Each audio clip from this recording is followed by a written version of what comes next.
Hello learners. So I welcome all of you once again to JJ Learning Center. So in today's video I'm going to tell you how to use index function in MS Excel. So let's begin with our today's video.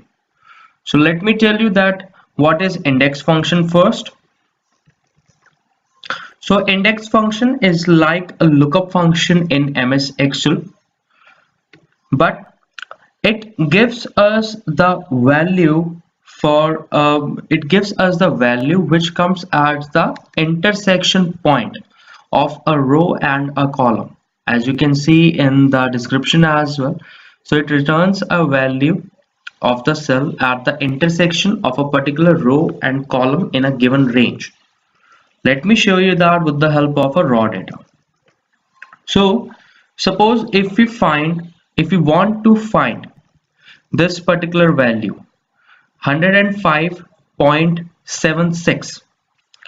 Now we know that it is in the second column. Let me highlight that.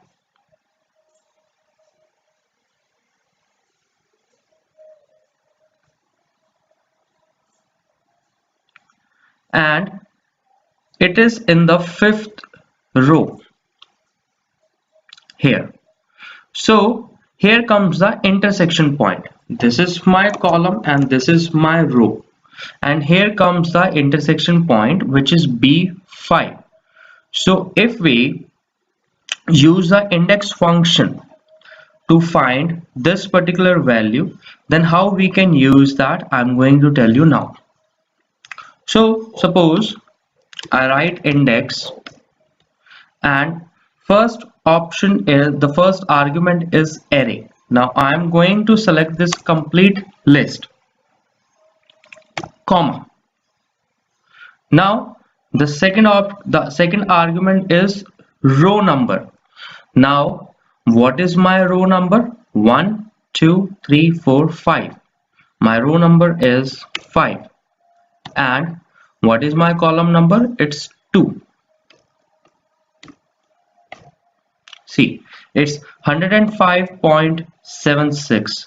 105.76. I hope this is clear now. So it is giving us the value which is at the intersection point of a row and column. As simple as that.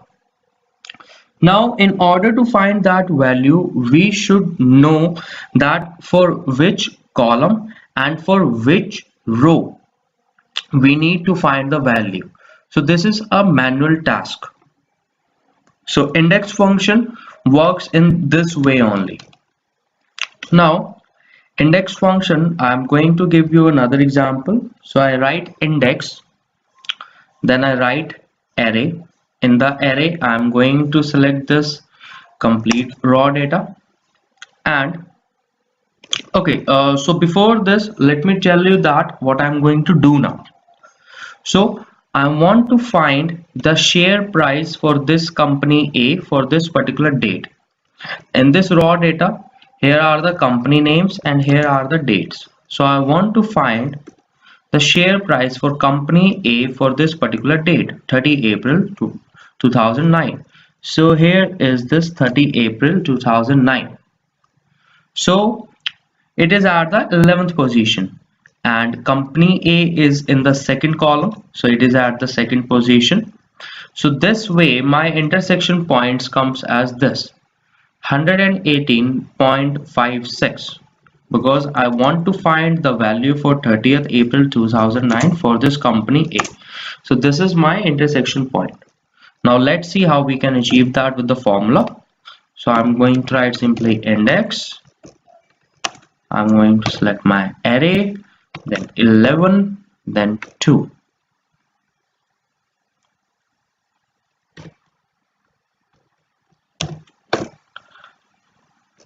What happened here? Okay, so instead of comma I put dot. Okay, see, 118.56.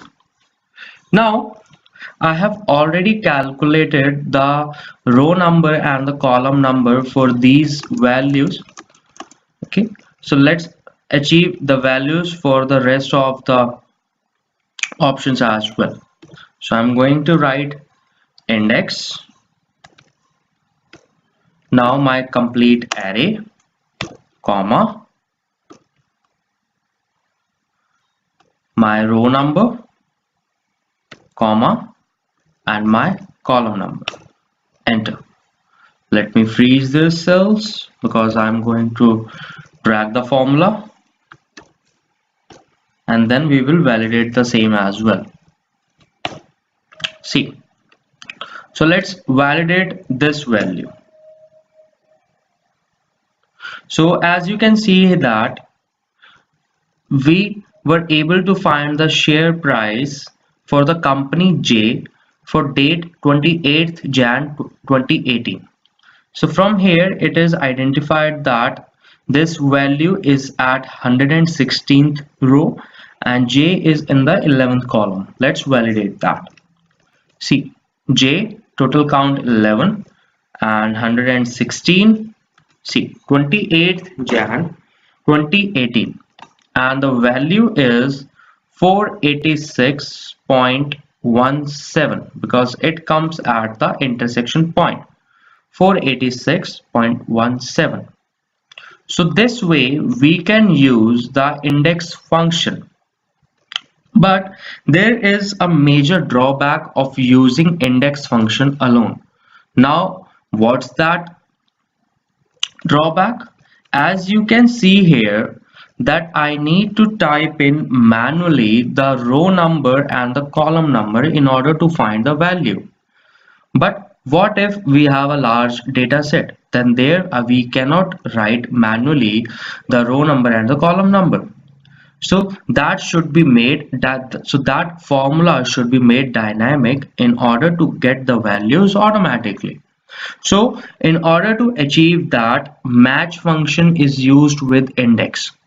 So I'm going to tell you that how we can use index function with match function in Excel. So that I'm going to tell you in my next video. So till then, I would request you to practice this index function on a small data set, and you can also refer my another video, my previous video, which was on a match function. So that is going to give you a little bit of clarity that how we can use a match function. So match function you will be able to get from it completely, but how we can use both the functions simultaneously within one function, that I'm going to tell you in my next video. So till then, please practice both the functions, and I will be back very soon with my another video on the nesting of index and match functions. So till then, goodbye, take care of yourself, and do like, share and subscribe to JJ Learning Center. So thank you for watching. Goodbye.